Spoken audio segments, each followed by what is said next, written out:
Hello, everybody. Welcome into another episode of Inclusion, where, as you know, we're talking with people who are doing big things for and with the disability community.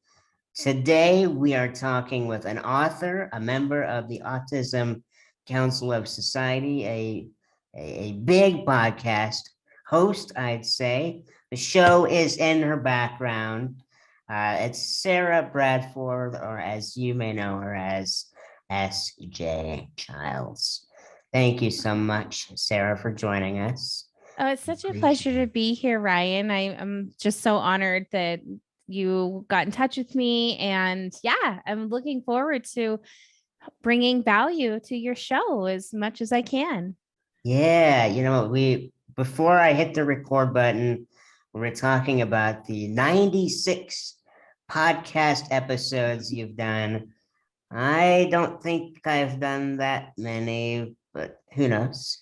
So, what inspired you to do a podcast and do so many episodes so quickly? Yeah. Well, as I kind of joked, I'm an overachiever. I like to kind of just really immerse myself when I get passionate about something. I'm a children's book author of 7 special needs children's books. And I, from that, was going on to shows and promoting my books.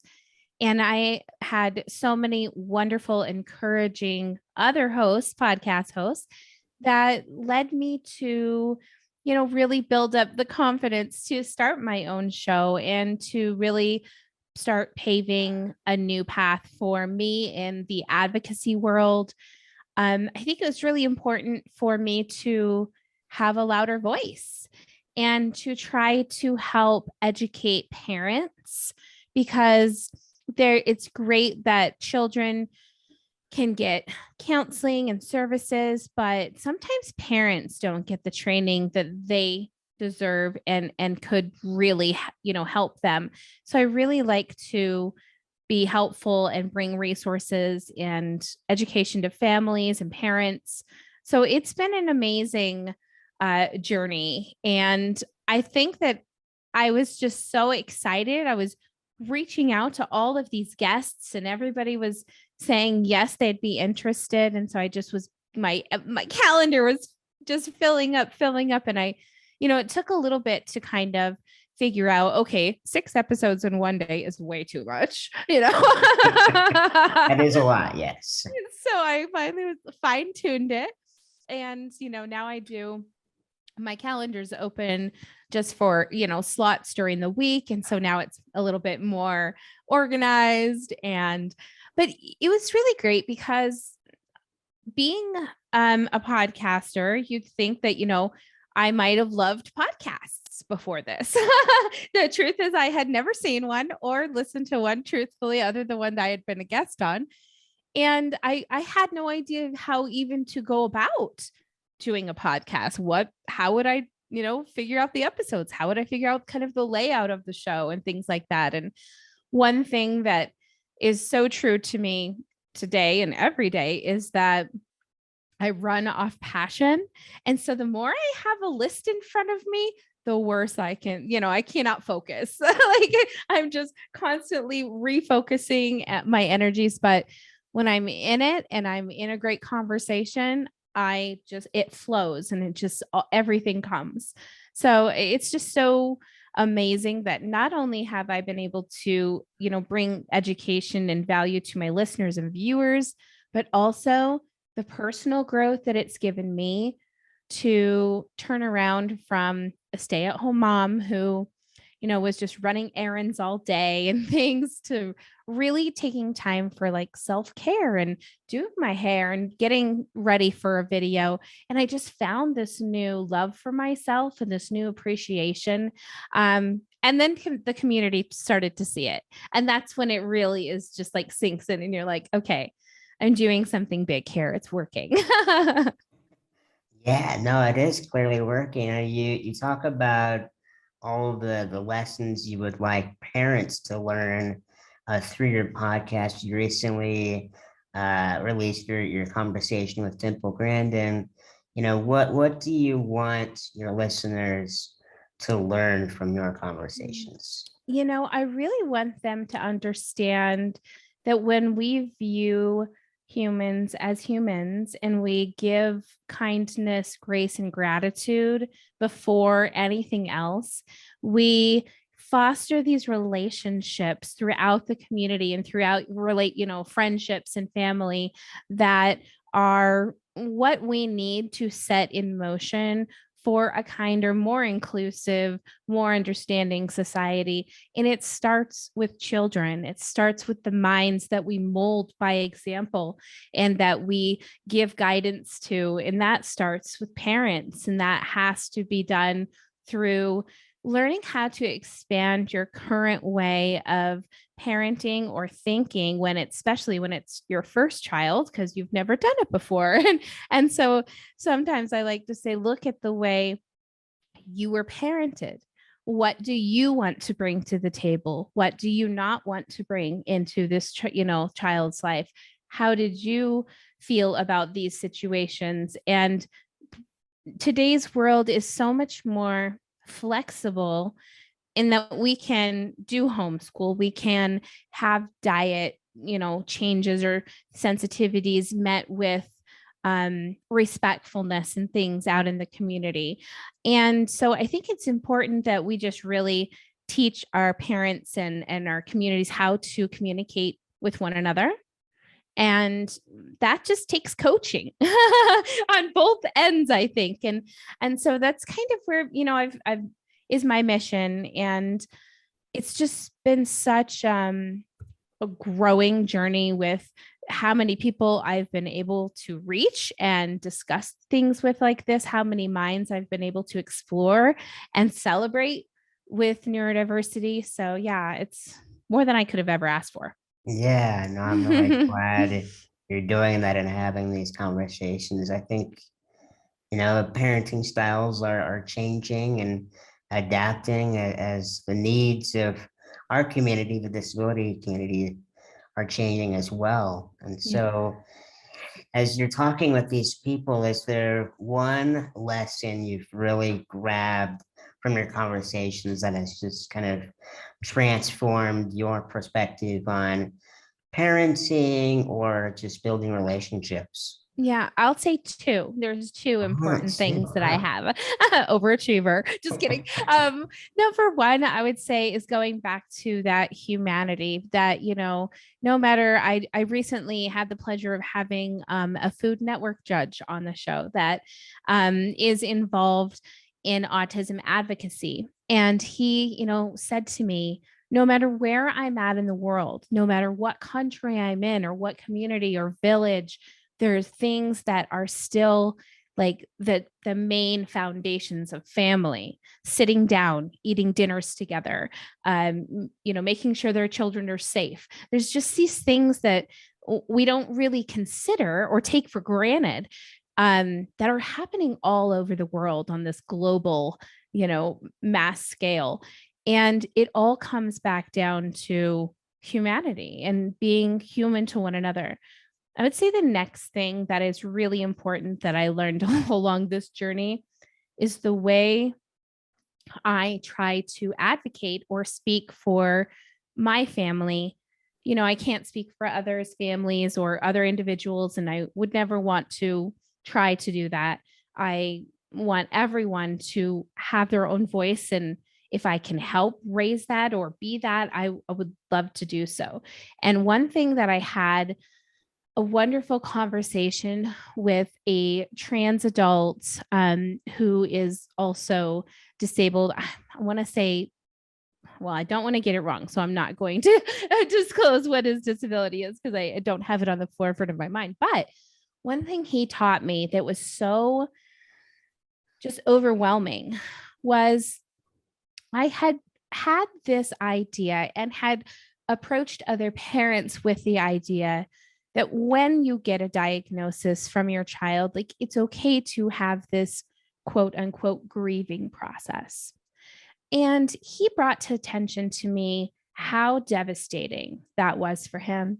And it just made me reassess everything. And so I no longer am in like going to say that that is the proper way to maybe disclose what you're going through. I think the proper way to say things are overwhelming. It's overwhelming to learn how to strategize, structure, and support for a child with a disability, for an adult with a disability. But I don't love that was saying that it's okay to be this grieving parent, because now I see that it's just the same type of verbiage, just like disorder and, things that kind of put these ideas in our children's minds that they're not empowered, that they can't be the best person they can be because of the negative connotation of those types of things. So of like having a disability, then. Yeah, I don't know about as much disability. I think is a little bit more sensitive, as much as disorder is, I think, just is harmful. I don't think that that's a wonderful word or term that we could look at that and think of something else that would be more empowering to people, because people with disorders still live fulfilling lives. They still, and so if they were just to go around with, the word disorder or something, it's just so disheartening to see that. I think that, yeah, that's important to me, coming from the point of a wife with a husband with Asperger's. And in his own terms, like, he's doesn't feel like he has a disorder. He's brilliant. He's, artistic. He's compassionate, kind, supportive. And all of those things don't sound very disorder. And, there are other things, in social communication or in, physical, like food aversions, things like that, that we make accommodations for. But yeah, I guess it's just from him explaining to me how he feels about it is where I've drawn that passion from it. Yeah, thank you for sharing. I think terminology is very important. I don't know if I've mentioned this to you, but I have it's called osteogenesis imperfecta. It's a really long term. But anyways, it's defined as a disease. And I've always kind of made the joke with my parents and brother, when I was younger, like, why is it a disease? Like, is it contagious? I don't think anybody's going to catch OI, as far as I know. If you do, well, I mean, that's pretty cool. But no, I think the way we use our words really is important. So for you then, for those who aren't familiar, tell us a little about why autism is important to you, why it really matters in your work now. Yeah, definitely. My son was diagnosed, my first biological child. I have a stepdaughter that I raised for 15 years. So technically I've raised an adult, really 18, I guess, years now. But my first biological son, he was diagnosed with autism when he was 16 months old. And he's 12 now, so over a decade ago. And I was, like I want to say, very overwhelmed with the information, not knowing how I could support him best. So I started doing a lot of research, and I just dove really deep into what autism, how it presented itself, how, what the support systems were. I got him into early intervention, and we had the therapists that were really great, but we had one that turned around and said, let me help you by showing you what you need to do too. And that was the piece that was missing with the beginning part of it, was that, yeah, he was getting, help and support, but mom and dad were just kind of standing back and watching. And yes, you're learning from that. But when she said to us, the best way to start engaging in his world and having him engage back with you is to start simple things like ready, set, go. And so we just started to do like little games where it wasn't too overwhelming for him, yet he felt, excited about it. And it really started to build this.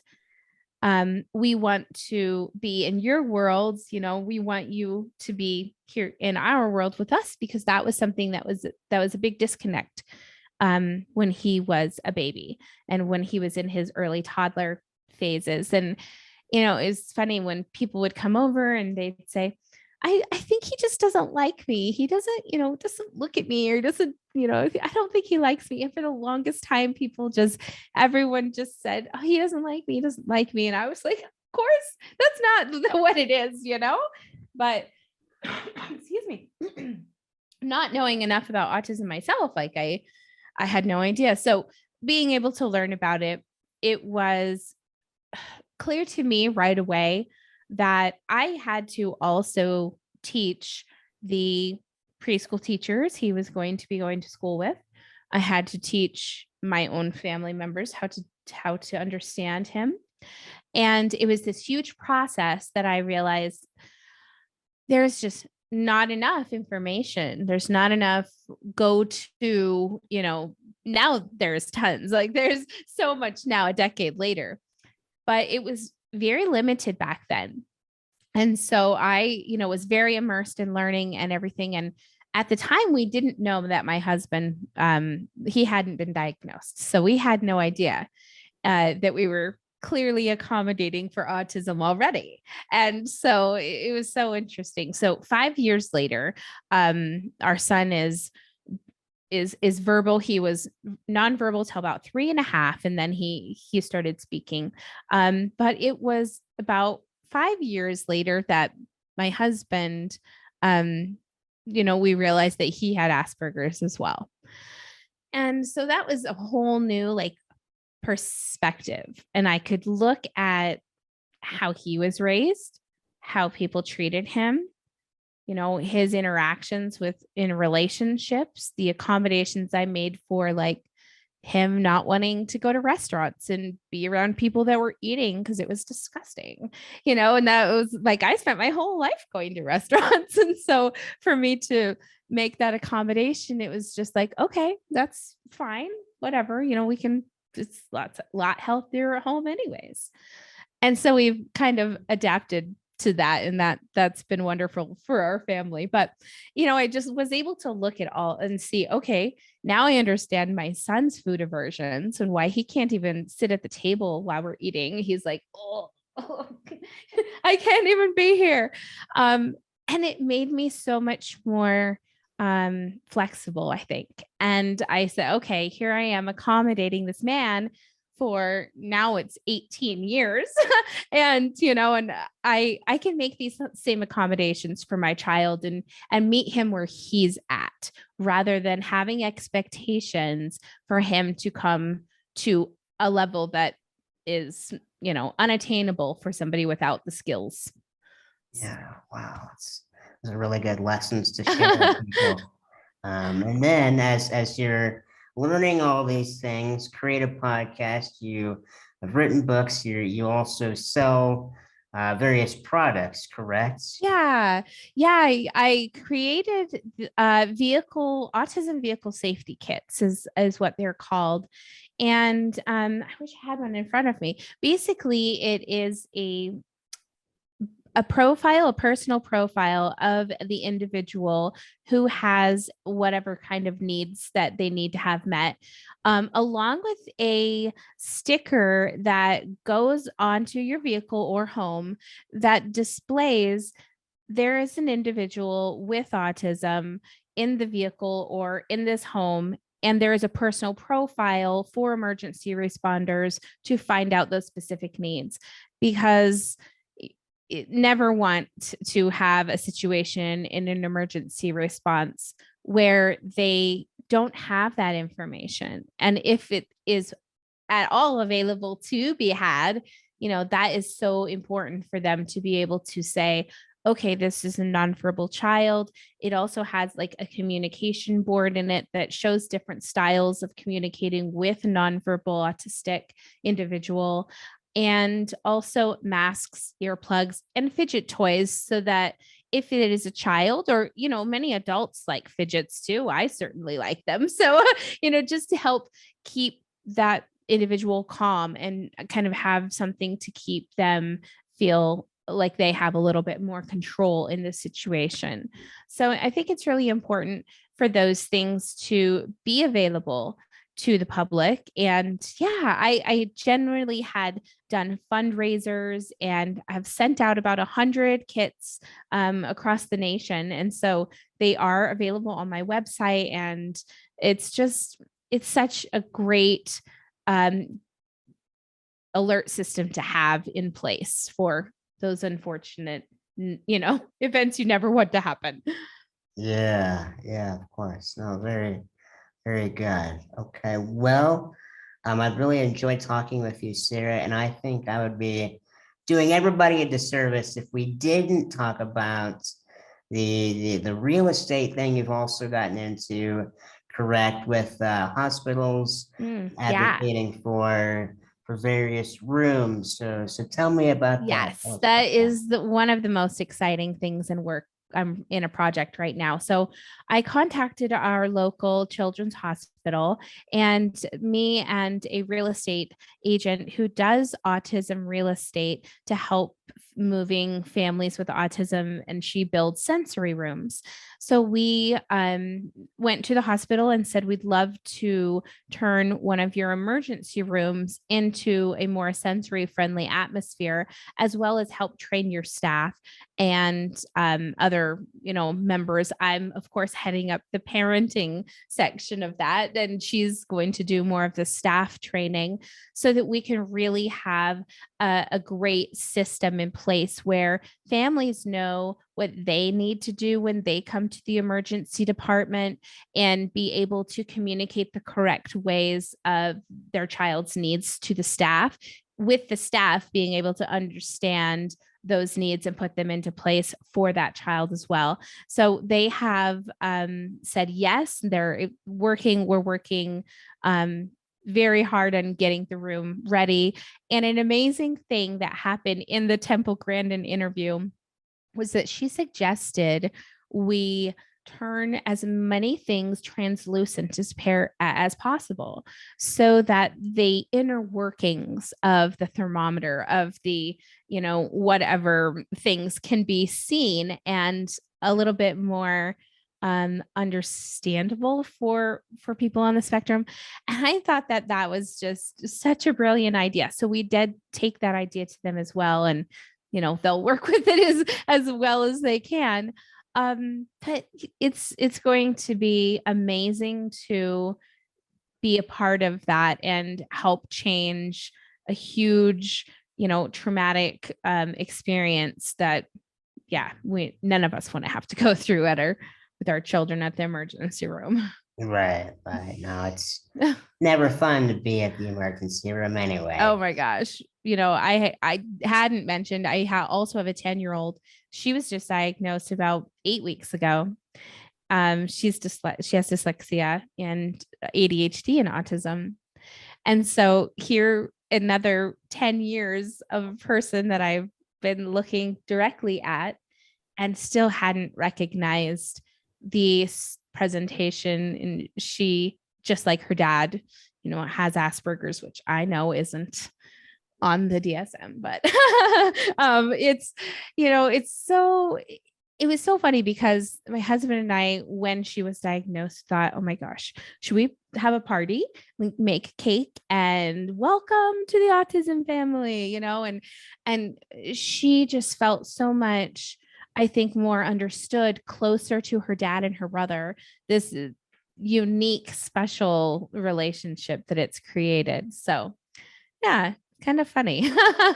Yeah. Well, how old on average are people diagnosed with autism? I'd say boys much earlier than girls. Obviously severity has to be taken accounted for, but I would say probably within 4 to 8, maybe for a boy, even quite earlier, possibly. And I would say, if not within the 8 to maybe 14 range for a girl, possibly not until she's in her 20s or 30s and she's trying to figure out why she feels so differently, why things in relationships, aren't working out. And it's that almost that self development identity process that helps a lot of females discover that they're neurodiverse. So it's there's a huge need for female education about how autism presents itself in females so differently than in males. And I really hope that we can, work with some really great people. I know that there's some amazing producers and writers putting together some great documentaries coming up. So fingers crossed that we have some great education coming, and I'm just on board for all of that. Very cool. Yeah. All right, Sarah. Well, thank you so much for joining us. I really Thanks, appreciate. I Ryan. appreciate everything you're learning and now sharing Thanks. with all of us. And so, thank you all for tuning in, and stay tuned for more episodes of Inclusion. So, Bye.